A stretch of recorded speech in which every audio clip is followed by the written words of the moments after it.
J'ai un message très important pour vous à la fin de la vidéo. Mes chers frères de bataille, grâce à Holy Energy, vous allez pouvoir vous envoyer en l'air.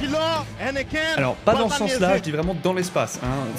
Qu'on vienne pas me dire que c'est moi qui ai un esprit tordu. Mais Holy part en voyage pour de vrai, et vous fait gagner jusqu'à 10 voyages en Thaïlande. Et pour fêter ça, Holy sort 3 nouveaux goûts de folie. Le goût Caipirinha, Mojito et Daiquiri. Vous l'aurez deviné, évidemment sans alcool. Et ils sont tous disponibles pour une durée limitée sur le site de Holy avec des goodies assez spéciaux. Pour participer, c'est extrêmement simple. Commande simplement jusqu'au 14 du 6, donc jusqu'au 14 juin chez Holy, et tu participes automatiquement. Chaque commande est égale à un lot. Ah oui, et aussi plein d'autres cadeaux très stylés. Toutes les commandes supérieures à 40 € reçoivent une paille en métal gratuite, à partir de 80, un gobelet en métal gratuit pour faire des petits shakers, et à partir de 120, une chemise Holidays gratuite. D'ailleurs, Holy, envoyez-la moi, s'il vous plaît.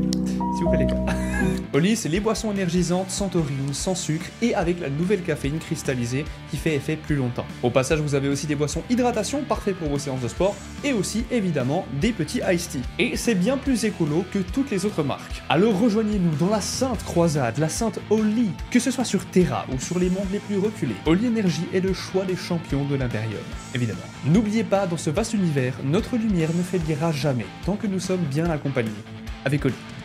Holy Energy est disponible dans tous les avant-postes de l'Imperium. Buvez sain, combattez fort. De toutes les légions Space Marine naissantes que l'Empereur a levées, peu ont eu des débuts aussi glorieux et pourtant une fin aussi tragique et cauchemardesque que celle de la Death Guard. Autrefois synonyme de résilience et de courage inébranlable, ces guerriers ont renversé des tyrans et des seigneurs de guerre aliens sur plus d'une centaine de mondes, et ont annihilé des dizaines de races xéno. Mais cette légion allait devenir bien pire qu'eux. La Death Guard s'est transformée en ce qu'elle combattait autrefois. L'inhumanité, des sombres monstres méconnaissables et sans âme, l'étoffe même des cauchemars. Ce récit ne porte cependant pas encore sur le terrible visage de la Death Guard, mais plutôt sur ce qui l'a précédé, et en particulier l'influence de leur primarque, l'énigmatique et macabre Mortarion, qui a accompagné à la fois la genèse de sa légion et son destin. Bienvenue à tous, aujourd'hui chers passionnés, nous allons parler de la 14e légion, j'ai nommé la Death Guard.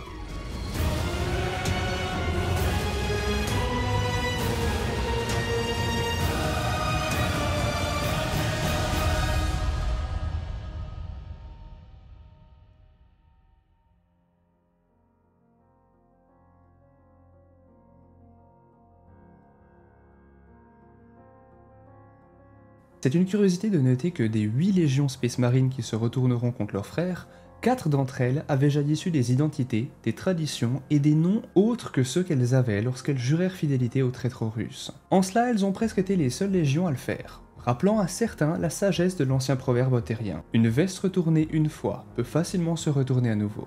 Bien que la vérité soit sans doute beaucoup plus complexe que ne le suggère un simple proverbe, il est cependant salutaire de se rendre compte que chacune de ces légions qui avaient changé, les anciens World Eaters nommés Warhounds, les anciens World Bearers nommés Imperial Heralds, les anciens Death Guard nommés Dusk Raiders, et enfin et surtout, les anciens Sons of Horus, les Luna Wolves. Tous retournèrent de nouveau leur veste, et non sur un simple coup de tête, mais sur l'ordre direct de leur primarque, et en imitation plus étroite de ce dernier. Le changement le plus marqué, le plus viscéral, fut la transformation des Dusk Raiders en Death Guard. L'histoire des Dusk Raiders commence au premier jour des guerres d'unification.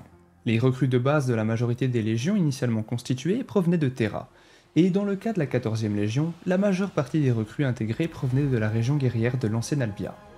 En effet, ces recrues issues de la vieille Albia étaient particulièrement adaptées à l'intégration dans les rangs de Space Marine, même si ceux originaires des villes de Castram, noircis par la suite, se trouvaient également dans les rangs de la 8e et de la 10e légion fondatrice, bien qu'à un degré moindre comparé à la 14e qui était, par le sang et la culture, façonnée par les traditions des seigneurs de guerre d'Albia, ainsi que par la main de l'empereur. Le recrutement des fils d'Albia a servi 2 objectifs pour le jeune Imperium. Premièrement, et c'est le plus important, il a puisé la force de l'élite des générations entières dans un royaume terran, devenu ami et allié, mais jamais totalement digne de confiance. La vieille Albia, qui dominait la région sauvage du nord d'Altan, a non seulement été un ennemi redouté dont la légende a marqué l'ère des luttes, mais aussi un véritable rival pour le contrôle du destin de l'humanité. En faisant entrer ses meilleurs éléments dans les légions et les autres organisations impériales en pleine expansion, marquées par la guerre au milieu des étoiles, l'empereur a fait en sorte qu'il ne puisse jamais menacer l'unification de l'intérieur. Deuxièmement, le recrutement a permis d'intégrer dans les forces de l'empereur toutes les traditions martiales et les lignées qui pendant des siècles avaient tenu une grande partie de Terra sous leur emprise cruelle et qui avaient vaincu l'empire pan-pacifique sous le règne du roi au nom interdit. C'était une race de seigneurs de guerre et de scientifiques soldats implacables, une ressource précieuse que l'empereur ne pouvait pas gaspiller. Les chefs des clans de la vieille Albia n'ont cependant pas ployé le genou devant l'empereur. Ayant alors finalement rejeté la tyrannie des derniers descendants du roi au nom interdit, ils ont refusé d'avoir un autre maître à leur place. Au lieu de cela, les Albiens affrontèrent les régiments de guerre et tonnerre de l'empereur avec leurs propres bataillons de proto-dreadnoughts et de soldats flancs de fer. Au fil des batailles, les forces de l'unification furent tenues en échec, mais à un prix écrasant pour les Albiens qui ne céderont pas malgré l'assaut. Admirant le tempérament martial et le courage indomptable de l'ennemi, l'empereur appela à un cessez-le-feu et chercha à obtenir la victoire sur les seigneurs de guerre des clans par la négociation, sachant que les écraser par la force entraînerait un bain de sang qui ne servirait qu'à décimer ses propres forces et ne lui rapporterait qu'une poignée de cendres comme prix de guerre. C'est ainsi qu'en dépit des recommandations de ses conseillers humains et de ses généraux, pour qui les guerriers de la vieille Albia étaient des superstitieux depuis des générations, l'empereur poursuivit la paix. Il alla devant eux, dit-on, non armé, vêtu de blanc et de croix moisies. L'empereur s'adressa au rassemblement des seigneurs de guerre et leur exposa sa vision d'une humanité future unifiée et ascendante de tyrans renversés et de cauchemars repoussés. Il leur a offert la gloire parmi les étoiles, et surtout la rédemption pour plusieurs centaines d'années de massacres et d'effusions de sang. Les seigneurs de guerre de la vieille Albia ont accepté. Ce faisant, les clans albiens devinrent des suppôts les plus zélés de l'unification, bien que beaucoup ne leur faisaient pas encore confiance. Ils offrirent leurs guerriers et leurs machines de guerre à la cause de l'empereur. Et les secrets longtemps gardés étaient donnés à lui seul. Le plus important pour le futur de l'humanité fut qu'ils sacrifièrent leurs fils pour qu'ils deviennent des Space Marines. La 14e Légion s'est rapidement développée en utilisant des tactiques et des méthodes de guerre que ses ancêtres flancs de fer auraient trouvées tout à fait familières.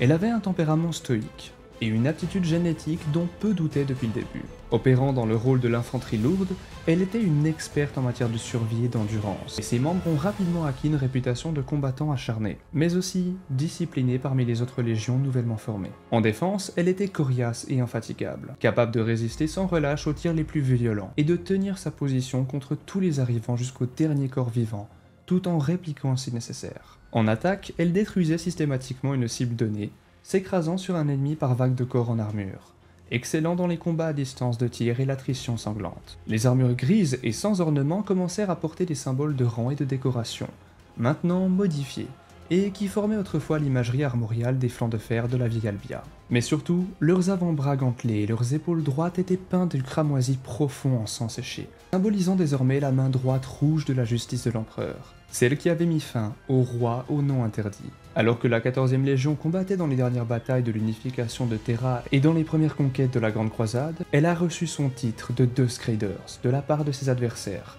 et elle a fini par reprendre cette dénomination à son propre compte. Ce nom était une conséquence de son utilisation de l'ancienne tactique albienne consistant à mener des attaques terrestres majeures à la tombée de la nuit, lorsque le changement de luminosité perturbait l'ennemi et que l'obscurité qui s'accumulait dissimulait toutes les ombres d'une avancée en terrain découvert. Sa réputation était telle que les ennemis qui recevaient un ultimatum de la part des Deux Raiders perdaient souvent ses résolutions. Les soldats paniquaient et désertaient leurs bastions, ou jetaient leurs armes et s'enfuyaient à l'arrivée des ténèbres. Aussi acharnés qu'ils soient dans l'attaque, les Deux Raiders étaient également connus pour être des adversaires respectables, qui honoraient les accords conclus pour une reddition rapide et les trêves. Cependant, lorsque ces conditions expiraient et que la destruction avait été ordonnée, il était largement connu que rien ne survivrait face à la Légion. De telles conditions honorables ne s'appliquaient qu'aux ennemis humains dignes d'être amenés dans le giron de la conformité impériale. Aux dégénérés, cependant, les mutants et les xénos, aucune pitié ne fut accordée. Les choses ont donc continué, et pendant plus de 8 décennies, les Deux Raiders se sont battus sans relâche au service de la Grande Croisade, toujours sans père pendant cette période, alors que d'autres légions retrouvaient leur primarque, jusqu'à ce qu'il n'en reste plus qu'une poignée à découvrir. Ce statut d'orphelin a en outre engendré une autonomie et une fierté tranquille et obstinée chez les Deux Raiders, et les triomphes martiaux de la 14e Légion ont été nombreux et enviables. Mais sa réunification avec son primarque, lorsqu'elle eut enfin lieu, ne devait pas être l'heureux événement que beaucoup espéraient depuis longtemps. Au lieu de cela, ce devait être un voile qui tomba sur toute la Légion, et sous son ombre, les Deux Raiders furent démantelés et refaçonnés, et seule la Death Guard resta. Les rouleaux stygiens racontent que sur le monde de Barbarus, le plus grand des seigneurs de guerre Xeno qui régnait sur ce monde fit une récolte d'humains, vivant aussi sur Barbarus, et se réjouissait du massacre qu'il avait perpétré dans l'une des plus grandes colonies. Puis, il s'interrompit lorsqu'il entendit soudainement le son de pleurs d'un nourrisson dans le silence de mort qui régnait. Il fouilla la mer de cadavres, et dans le brouillard empoisonné, il trouva enfin un enfant, pâle et affamé, mais vivant là où une telle vie n'aurait pas dû être possible. Le Seigneur suprême contemplait cette chose blanche et sans défense. Elle paraissait humaine, mais pour ses sens aliens, elle était bien plus que cela.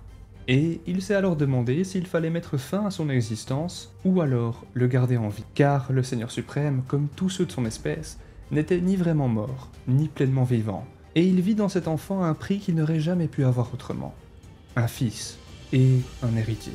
Au milieu de la charogne et des débris de la bataille, il baptisa l'enfant Mortarion, un mot qui signifie « né de la mort ». Tentant de tester les limites de l'enfant primarque, le monstrueux père adoptif mesura à quel point Mortarion pouvait supporter la toxicité croissante des hauteurs de Barbarus, puis construit un donjon en pierre pour en faire la prison du garçon, et son terrain d'entraînement à l'extrême limite de la tolérance de Mortarion, alors même qu'il possédait sa propre citadelle sombre encore plus haut dans les hauteurs où les vapeurs auraient été mortelles, même pour ce primarque. Dans ce lieu, à la fois foyer et prison, délimité par des murs de pierre et des créneaux en fer forgé destinés à empêcher les ennemis de son père d'entrer, le jeune Mortarion a grandi jusqu'à l'adolescence dans un monde sans soleil, où l'air même était empoisonné, entouré d'un confort équivalent à un tombeau ouvert, et ayant pour serviteur des horreurs mal conçues. L'ancien monstre inhumain qu'il avait réclamé était devenu son seul tuteur.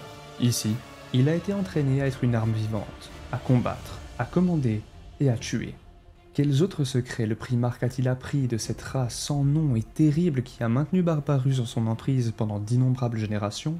Reste un secret impossible à démêler. Le jeune Mortarion dévorait tous les fragments d'informations qu'il pouvait trouver. Des doctrines de guerre aux arcanes, de la machinerie à la chirurgie de vivisection, et s'est révélé un élève compétent.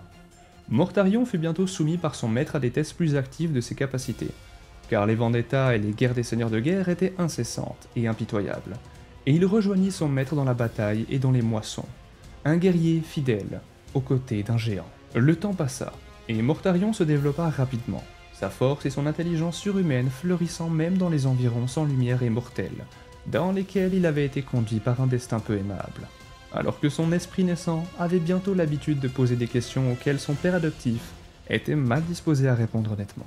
La curiosité de Mortarion était de plus en plus attirée par les créatures fragiles et blotties derrière leurs défenses dérisoires dans les vallées loin en dessous. Les créatures dont les cadavres fournissaient les matériaux de base pour les armées des seigneurs et d'autres formes de divertissement. Son maître, voyant le danger, refusa à Mortarion l'accès aux vallées en contrebas. Mais cela ne fit qu'alimenter l'obsession du primarque en pleine maturité. Et quand finalement Mortarion s'est échappé de sa prison et glissa dans l'obscurité, ce fut au sang des malédictions lancées depuis les miasmes du dessus par un père trahi, lui promettant la mort si jamais il revenait. Hélas, l'histoire allait prouver que les seigneurs de guerre qu'il avait élevés, mais aussi protégés, ne seraient pas le dernier père adoptif à avoir des raisons de maudire la déloyauté de Mortarion en tant que fils. Seul, et sans le brouillard toxique qui suivait le Seigneur suprême lorsqu'il descendit des hauteurs, le goût de l'air lui-même était une révélation pour le jeune primarque. Tout comme l'arôme de la vie, le son de la parole et du rire humain. Non souillé par la vapeur de la pourriture ou l'écho de la folie, il découvrit immédiatement la vérité qu'il craignait, qu'il était parent avec ceux que les seigneurs de guerre chassaient. Sa vie n'était qu'un mensonge. Mortarion fit un vœu à ce moment-là, consumé par une rage froide, celui d'appliquer sa justice aux seigneurs de guerre pour les innombrables générations d'horreurs et de péchés qu'il avait perpétrés sur son espèce. Il leur apporterait la mort. Gagner la confiance des habitants humains sauvages de Barbarus n'a cependant pas été une tâche facile pour Mortarion, car quelle que soit la parenté qu'il savait avoir avec eux, pour les habitants de Barbarus, il était autant un monstre que tous ceux qu'ils avaient vus. Car Mortarion le primarque les dominait comme son seigneur de guerre l'avait fait.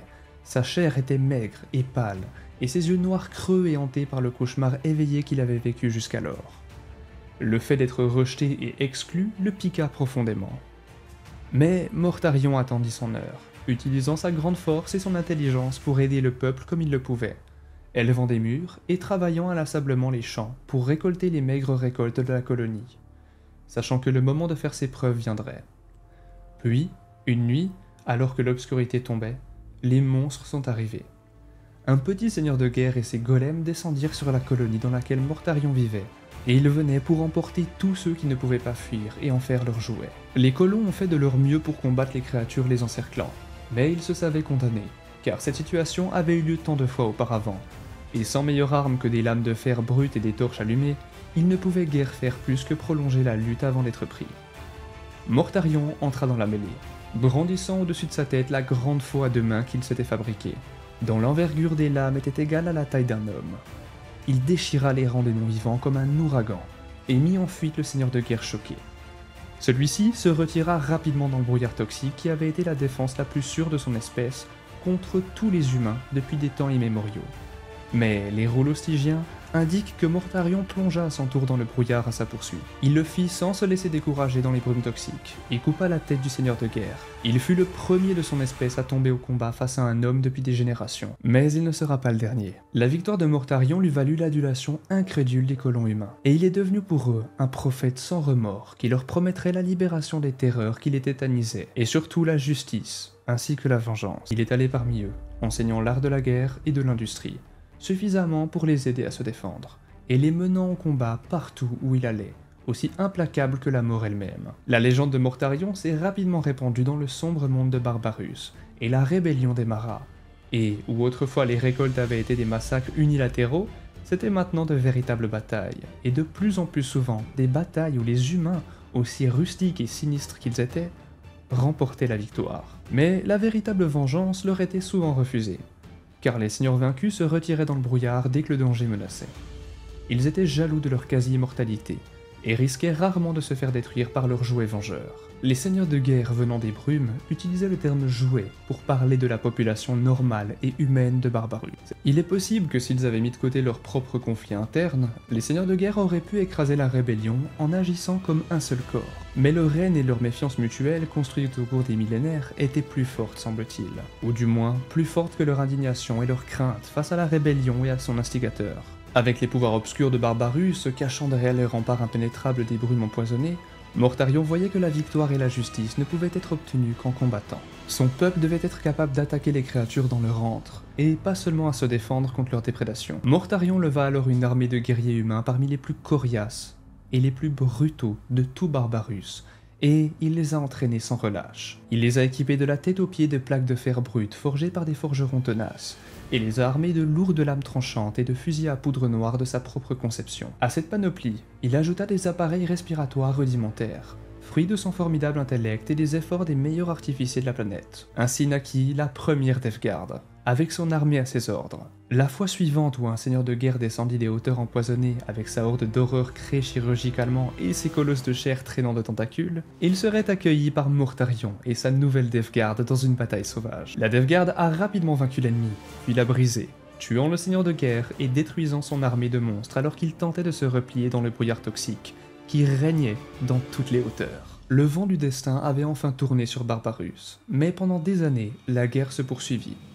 Les seigneurs de guerre furent encerclés puis un par un, isolés et systématiquement détruits. De temps à autre, l'amélioration des masques respiratoires de la Death Guard et ce que ces soldats sauvages pouvaient endurer signifiait que les contre-attaques des humains pouvaient pousser encore plus loin et qu'un autre domaine de cauchemar pouvait être assiégé, brûlé et même s'effondrer. Des années après que Mortarion soit descendu du domaine de son père adoptif, seul le seigneur de guerre suprême, qui était autrefois le père de Mortarion, restait insoumis et vivant dans sa citadelle noire et fétide au sommet du plus haut sommet de Barbarus. Ici, les brouillards empoisonnés mangeaient à travers des masques respiratoires et tuaient en quelques instants.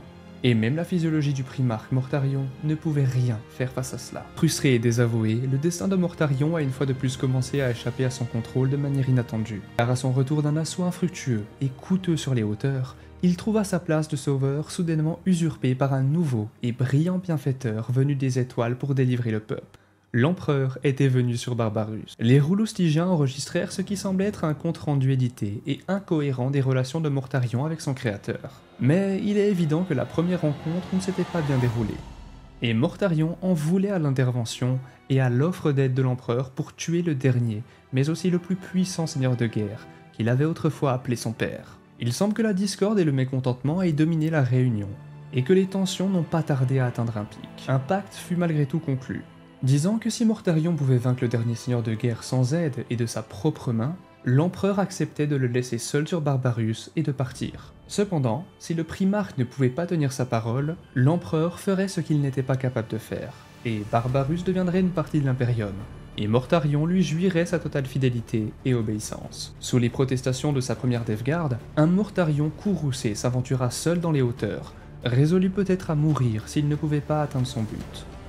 Bientôt, il passa devant les ruines brisées qui avaient été sa maison, et s'éleva à travers le brouillard noir et caustique jusqu'à la terrible forteresse du seigneur de Barbarus. À cette hauteur meurtrière, le masque à gaz que portait le primarque fut détruit, ses tuyaux d'air pourrissant, et chaque pas devenant de plus en plus difficile, car sa chair se boursoufla, et les tissus de ses poumons et de sa gorge commencèrent à se liquéfier et à se dissoudre, allant jusqu'à l'étouffer. Finalement, à portée de vue de son objectif, Mortarion tomba à genoux, et il vit le Seigneur suprême inhumain qu'il avait appelé Père descendre vers lui, lentement, dans la brume, pour accomplir sa promesse. Son père allait le tuer, mais d'un coup, dans le brouillard empoisonné, une seconde figure brillante apparut.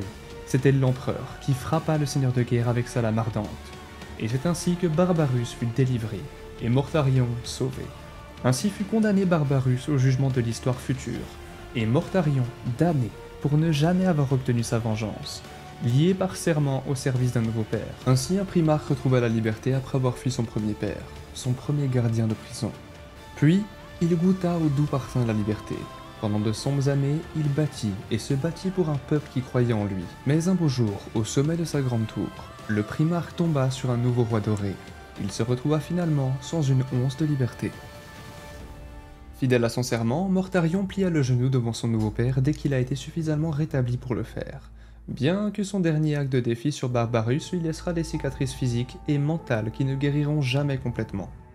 Habile chef de guerre à part entière, il a immédiatement reçu le commandement de la 14e Légion qui portait son héritage génétique. Mais il a accompli sa prise de commandement selon ses propres termes et règles. Une figure sinistre et spectrale et portant la grande faux noire qui avait autrefois appartenu à son cauchemardesque père adoptif se présenta devant les deux Raiders d'origine. Une figure sinistre et spectrale et portant la grande faux noire qui avait autrefois appartenu à son cauchemardesque père adoptif se présenta devant les deux Raiders d'origine terrane rassemblés, pour qui leur nouveau maître était une image ancienne et gravée de la faucheuse. Ses paroles étaient simples et prononcées dans un murmure dur, qui n'en a pas moins été porté à la connaissance de tous. Vous êtes mes lames que rien ne peut briser. Vous êtes la Death Guard. C'est par notre main que la justice sera rendue, et le malheur s'abattra sur 1000 mondes. Par ce simple décret, les deux Raiders n'existèrent plus, et les archives et les annales à partir de ce jour allaient porter ce nouveau nom qui allait effrayer le cœur de l'humanité. La Death Guard. Dans les décennies qui suivirent, la 14e, rebaptisée, se mit inlassablement au service de la Grande Croisade. Ne cédant jamais au combat sous le regard de leur primarque, elle poursuivit la libération de l'humanité avec une ferveur que la Grande Croisade n'avait jamais connue. Sa flotte agitée labourait le vide froid d'une campagne à l'autre, se réapprovisionnait en route, ne s'arrêtait jamais, mais faisait toujours la guerre. Elle n'a pas servi de garnison, elle n'a rien construit. Elle a seulement démoli et tué, froidement, de manière déterminée, et avec la progression inexorable d'une contagion ou d'une vague de tsunami, et des mondes se sont écroulés devant elle. Au fil du temps, Mortarion a façonné le credo et la pratique de la Death Guard, ses croyances formant à bien des égards un prolongement naturel des leurs, les convictions et la doctrine devenant de plus en plus raffinées et extrêmes. Au cœur de ces croyances se trouvait la détermination inébranlable que l'humanité devait être libérée de l'oppression et de la terreur. Une telle liberté ne pouvait être gagnée dans l'esprit du primarque qu'en détruisant ceux qui l'enchaînaient et la dévoraient.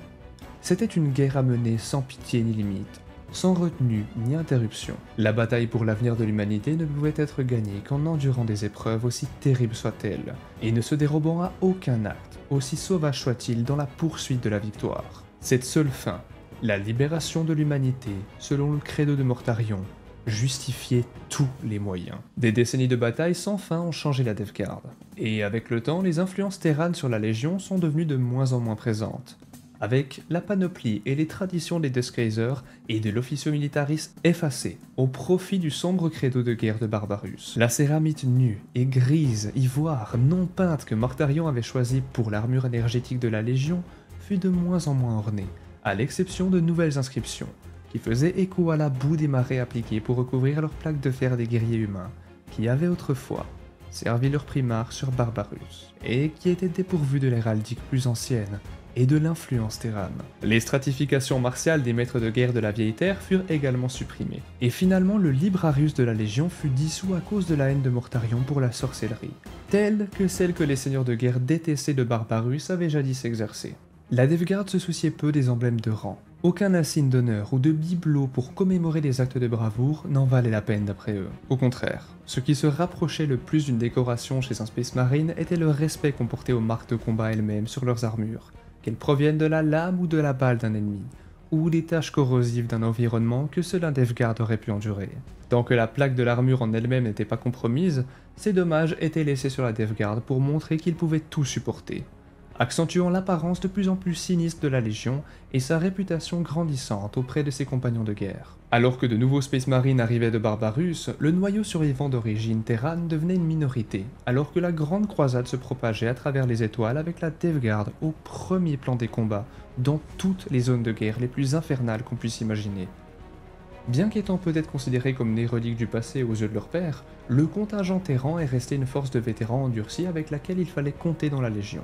Tout cela jusqu'à la trahison d'Isvan III, où Mortarion s'est empressé de se débarrasser de ses guerriers, qui avaient servi fidèlement leur maître macabre malgré les réticences qu'ils pouvaient avoir. Leur ferme résolution à défier la mort et à endurer allait voir ces Deathguard loyalistes s'opposer à l'assaut de ceux qu'ils appelaient autrefois frères sur Isvan III, et prélever un tribut sanglant sur les traîtres. Et ce serait l'un des leurs, Garro, qui, avec ses compagnons, se libéra du piège de l'architraître russe et apprit à Terra la trahison du maître de guerre. Sous le commandement direct de Mortarion, la 14e Légion changea rapidement de façon édifiante.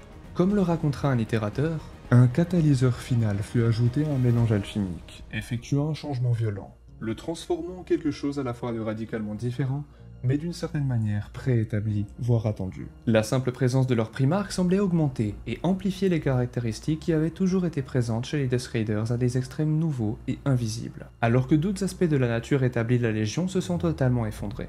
La Deathguard nouvellement baptisée était sans remords, implacable et endurante. Elle était une marée d'acier et de céramique qui s'écrasait sur un ennemi sans se soucier des pertes ou des blessés, totalement inarrêtable en cas d'assaut et quasi indestructible en cas de défense. La main et l'esprit de Mortarion étaient à l'œuvre partout pour refaçonner sa légion, de la modification des doctrines tactiques à l'acquisition de matériel. Certains disent qu'il ne fallait pas s'interroger sur la sélection des candidats et le changement des pratiques de l'apothécarion de la Légion, où Mortarion a acquis des connaissances pour intervenir personnellement. Une description complète de ce qui s'est passé dans les premiers temps du commandement de Mortarion sur la Légion reste non enregistrée ou délibérément occultée. Les conditions qui prédominaient sur Barbarus et les êtres immondes qui régnaient autrefois ont été cachés à la connaissance de l'Imperium, et ceux qui avaient vu la vérité se sont tous tus, ou, comme la Clantorn, ont tout simplement disparu. On pense que des éléments de la progéniture des seigneurs Xeno vivaient encore dans les montagnes couvertes de brouillard et les marécages profonds de la planète. Et on murmurait que ses habitants auraient été au mieux euthanasiés ou déplacés vers un monde plus propre pour le bien des générations futures. Mortarion n'aurait rien voulu de tout cela. Barbarus appartenait désormais à son peuple, c'était ses dires, acheté et payé par des générations de sang et de terreur. Et ses fils les plus forts serviront désormais de recrues pour sa nouvelle Deathguard. Quant à la Deathguard purement humaine qui avait autrefois combattu pour lui contre les seigneurs de Barbarus, beaucoup sont devenus les maîtres de ce monde et une aristocratie redoutable, tandis que les plus jeunes et les plus forts se convertiront totalement ou partiellement en Space Marine. Et cela sans tenir compte du taux élevé de mortalité qu'entraînait l'induction tardive pour devenir un Space Marine. Mais cela était considéré comme un prix assez faible à payer pour continuer à servir leur sauveur, le terrible et grand primarque Mortarion. Le taux d'attrition au sein de la Deathguard en service actif était effroyablement élevé malgré sa légendaire résilience. En effet, pendant de nombreuses années de la Grande Croisade, seules les légions des World Eaters et des Iron Warriors ont parfois enregistré plus de pertes proportionnellement à leur force à la poursuite des conquêtes de l'Imperium. Avec les besoins de nouvelles recrues, Barbarus était devenu une sorte d'usine à fabriquer des soldats pour la Légion de la Deathguard, et les candidats d'autres mondes dans la Légion étaient réduits à seulement une poignée, à moins que le taux de décès sur le terrain ne s'avérait trop forte. La résistance de Mortarion à l'utilisation d'autres lieux de recrutement que celui de Barbarus ne s'est pas démentie, uniquement parce qu'il fallait que la force de sa légion reste à ses yeux apte au combat. Le recrutement uniquement à partir de Barbarus fut cependant facilité par la grande aptitude de la population sauvage de la planète au processus de conversion. Les humains y ont longtemps souffert, et seuls les forts survivaient. Un nombre de générations inconnues sur ces mondes toxiques avait produit des enfants inhabituellement résistants à la contagion, ainsi qu'aux toxines. Un facteur que la graine génétique de la Légion amplifiait à de niveaux inédits.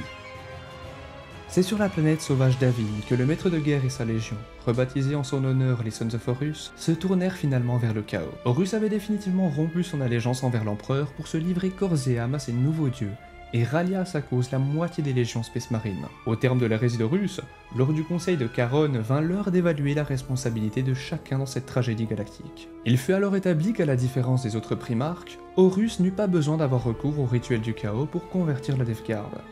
Il se contenta de promettre à Mortarion que sous son règne, un nouvel âge verrait le jour. Un âge où la justice serait imposée par la force. Mortarion se détourna de l'Imperium aussi subitement qu'il s'était retourné contre les seigneurs de guerre de Barbarus. Il rejoignit la rébellion qui allait définitivement plonger la galaxie dans la tourmente, sans savoir alors quel serait le prix de sa décision. Horus était un stratège d'exception, conscient que le cœur de l'Imperium n'était autre que Terra, et en fit dès le début son objectif prioritaire. Il eut tôt fait de rassembler toutes les forces nécessaires pour pouvoir menacer les défenses de l'Imperium, et ainsi assiéger le palais impérial. Mortarion était déterminé à participer à cette attaque cruciale, et se lança dans le Warp avec la totalité de sa flotte pour rejoindre les forces du maître de guerre. Quand il reçut les ordres d'Horus détaillant le rôle qu'allait jouer sa légion dans la bataille à venir pour s'emparer de Terra, Mortarion garda le même silence qu'à son habitude. L'austère primarque relaya les ordres à son état-major de commandement avec le minimum de cérémonie, et délivra un bref discours à ses guerriers, leur expliquant que cette bataille allait décider de l'avenir de l'Imperium, et qu'il s'était prouvé digne de participer à l'inévitable triomphe que cela allait être pour Horus. S'il éprouvait le moindre doute concernant leur mission, Mortarion n'en montra rien. Avec sa flotte entière, il passa dans le Warp, et se jeta droit dans un cauchemar. La flotte de la Death Guard fut aspirée dans une des tempêtes, un vortex redoutable qui agitait les vaisseaux en tous sens et rendait la navigation impossible.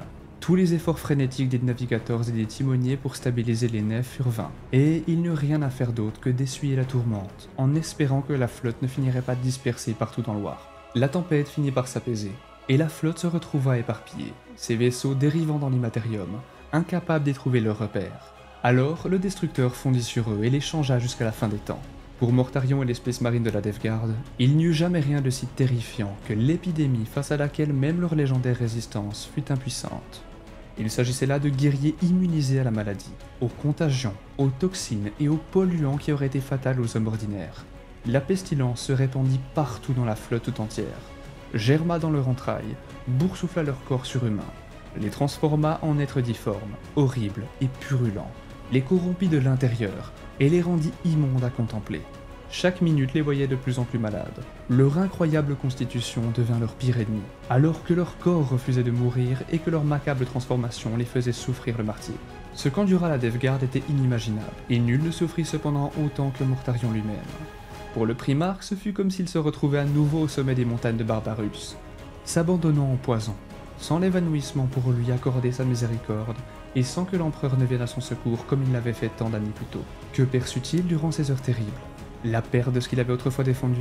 La damnation qu'il avait amenée sur lui-même et sur sa légion? La fin de tout vestige de loyauté qu'il avait pu conserver pour l'empereur ou pour le genre humain? Seul Mortarion le saura jamais. Incapable d'endurer cette souffrance plus longtemps, le primarque s'offrit au Warp ainsi que sa légion, en échange d'une délivrance de leurs tourments. Une présence dans l'immatérium répondit à son appel, comme si celle-ci avait guetté pendant tout ce temps. Depuis les profondeurs stygènes du Warp, la grande entité qu'était Nurgle, le seigneur de la peste et des maladies, ouvrit ses bras et entraînit Mortarion et la Death Guard, les prit contre lui et les fit siens. Ceux qui ressortirent du Warp lorsque la flotte de la Death Guard en émergea ne ressemblaient plus guère à ceux qu'ils étaient en étant entrés. Le blanc luisant de leur héraldique n'était plus, ayant fait place à un voile verdâtre d'une teinte maladive. Une corpulence ballonnée avait remplacé les silhouettes fortes et fières des Space Marines, qui tous étaient grêlés de furoncles, de croûtes et de lésions putrescentes. Des vers grouillaient à l'intérieur de leurs plaies ouvertes, et l'air autour d'eux était chargé de mouches, attirées par la puanteur de la putréfaction. Même leurs armes et leurs machines de guerre avaient muté, alimentées désormais par la sorcellerie du chaos, luisant d'énergie verte et suintant un pu gangréneux. Les Space Marines de la Death Guard étaient devenus des créatures de Nurgle, des porteurs ambulants de sa pestilence. Ils étaient devenus les marines de la peste. Mortarion avait lui aussi changé. Sa forme s'était affinée et allongée, comme après avoir été étiré sur un chevalet. Son arme énergétique arborait désormais toutes les caractéristiques d'une faux. Pour l'avoir sauvé des tourments de cette peste, Nurgle l'avait engagé sur la voie de l'ascension démoniaque, et transformé en l'image même de la mort. Horus fut finalement défait par l'empereur, et les forces du chaos repoussées trouvèrent refuge dans l'œil de la terreur. Mortarion et sa légion se retirèrent également en ces lieux, mais pas par désarroi comme le firent la plupart des autres renégats. Bien que damnée, la Death Guard avait conservé son acharnement au combat, et ne se replia en lieu sûr qu'après avoir dévasté de nombreux régiments de l'armée impériale, et abattu plusieurs légions Space Marine. Dans l'œil de la terreur, Mortarion conquit un monde qui allait devenir la planète de la peste, dont la localisation centrale allait lui permettre de lancer ses flottes dans le Warp pour répandre la contagion à travers toute la galaxie. Le dieu Nurgle, l'immonde, lui donna ce que ni l'empereur ni Horus n'avaient pu lui donner. Un monde dont il était le seul seigneur. Un monde empoisonné, empli d'horreur et de misère. Tout ce qui restait des Death Raiders avait disparu à jamais pour être remplacé par la Death Guard, qui progressait maintenant d'un pas lent mais déterminé sur la voie de la damnation. Ces guerriers étaient devenus les marines de la peste, des parodies de ce qu'ils étaient jadis, bouffis par les bienfaits de grand-père Nurgle. Certains des fils de Mortarion bénissaient leur nouvelle apparence, car dans leur arrogance, ils pensaient avoir passé avec succès l'ordalie ultime en prouvant qu'ils étaient les seuls mortels dignes du patronage de Nurgle. D'autres haïssaient le mal qui les avait vaincus, car ils soulignaient leur faiblesse. Ceux-là étaient si amers qu'ils désiraient seulement faire souffrir la galaxie autant qu'ils avaient souffert. Enfin, beaucoup sombrèrent dans la folie, cette dernière prenant soit la forme d'une jovialité morbide, ou au contraire d'une langueur morose. Néanmoins, tous étaient devenus des serviteurs de Nurgle, et au cours des millénaires suivants, leur dévotion ne ferait que croître. 10 millénaires après les résidus russes, la Grande Faille déchira la réalité et déversa l'énergie du Warp dans la galaxie. Nurgle jugea le moment venu pour conquérir les mondes d'Ultramar, beaux, prospères et bien gouvernés. Le père des pestes désirait annexer ces mondes directement à son propre jardin du royaume du chaos, et il assigna cette tâche à la Death Guard. La Death Guard, sous la conduite de leur primarque macabre, Mortarion, envahirent Ultramar, répandant une désolation, incluant l'assaut sur les 3 planètes, le siège du monde ruche d'Ardium, et l'offensive de la mort rempart contre Espandor et Droll. Faute de communication et de secours à cause de tempêtoires, les défenseurs étaient en difficulté dans tout Ultramar. C'est alors que Roboute et Guilliman revint de sa croisade Indomitus. Mortarion et ses homologues perdirent l'ascendant tactique, car leur offensive était désormais bloquée par les contre-attaques précises des ultramarines et de leurs primarques. Les guerres de la paix s'intensifièrent sur Ultramar, les contre-attaques brillantes de Guilliman empêchèrent la défaite, puis elles stabilisèrent le front dans plusieurs systèmes. Cependant, les plus grandes batailles du conflit restaient à venir. La mort rampante, l'offensive de Mortarion s'était enlisée dans une guerre de tranchées sur tout un continent du système d'Espandor. Le primarque démon changea d'approche en joignant ses forces à celles du grand immonde Kurkat. Ils envoyèrent ensemble leurs ressources restantes vers Parmenio et Iax. Sur Parmenio eut lieu la plus grande bataille de blindés et de titans de la guerre, sur les plaines d'Hécaton. Au plus fort du combat, Roboute et Guilliman attaqua l'avant-garde de Kugat, tuant son lieutenant Septicus, et anéantit sa garde purulente. Les ultramarines et leurs auxiliaires reprirent du terrain sur Parmenio, et Guilliman partit secourir Iax. Le monde verdoyant était en ruine quand les primarques Guilliman et Mortarion s'affrontèrent sans résultat. Puis la Death Guard se replia à la faveur d'un bombardement viral. La Death Guard avait été rappelée par Nurgle pour défendre les astres fléaux. Il s'agit des domaines du dieu de la peste dans les mondes matériels. La Death Guard avait été repoussée, mais la peste et le choléra reviendront très prochainement. Telle est l'histoire de la 14e Légion, l'histoire d'un primarque qui voulait justice, l'histoire d'une légion qui ne méritait probablement pas son sort, mais qui malgré tout tourna le talon à l'Imperium, et elle fut maudite pour ces mêmes raisons. Si vous êtes encore là sur la vidéo, mettez en commentaire vive la 15e Légion, vive la Death Guard, vous choisissez entre les deux, et aussi merci à Oli Energy qui m'a absolument mis bien avec tous ces petits produits bien sympas, merci beaucoup, ils sont très cool, et n'hésitez pas à rejoindre dans la description, à aller cliquer sur le lien pour soutenir la chaîne et en plus vous faire plaisir avec Oli. C'est l'un des meilleurs moyens de soutenir la chaîne, c'est pour moi comme ça que je gagne mon salaire principalement. Et je voulais vous dire, il y a un petit peu moins de vidéos ces temps, c'est normal, je prends un petit peu de recul, psychologiquement j'ai besoin de me reculer un petit peu des réseaux, je trouve ça de plus en plus, très sincèrement, cancéreux, je passe trop de temps dessus et je ne profite pas assez de la vie réelle on va dire, j'en ai de plus en plus marre de bosser constamment à la maison, donc je veux de plus en plus essayer de rester avec un équilibre sain et aussi de voir mes potes que je vois de moins en moins simplement parce que eh ben je fais que d'être à faire des vidéos et c'est pour ça que je fais autant de vidéos. Mais c'est extrêmement intéressant, mais j'ai vraiment envie de prendre un meilleur équilibre à ce niveau-là. Donc soyez pas choqués si je fais moins de vidéos, on verra, je vais essayer de trouver un meilleur équilibre là-dessus. Merci à tous, si vous voulez soutenir la chaîne aussi, n'hésitez pas à vous abonner, à partager, parler de la chaîne, c'est l'un des meilleurs moyens de le faire. Prenez soin de vous et on se retrouve très bientôt pour des nouveaux formats que j'ai envie de faire avec des fonds verts, avec des petits formats un petit peu très sympas où je vais résumer des livres. Vous verrez, ce sera très très cool. Si vous voulez en apprendre plus sur ma dernière vidéo et sur l'une des légions Space Marine les plus intéressantes, je vous invite à cliquer sur l'image qui sera sur l'écran. Bonne journée à tous, prenez soin de vous et des gros bisous.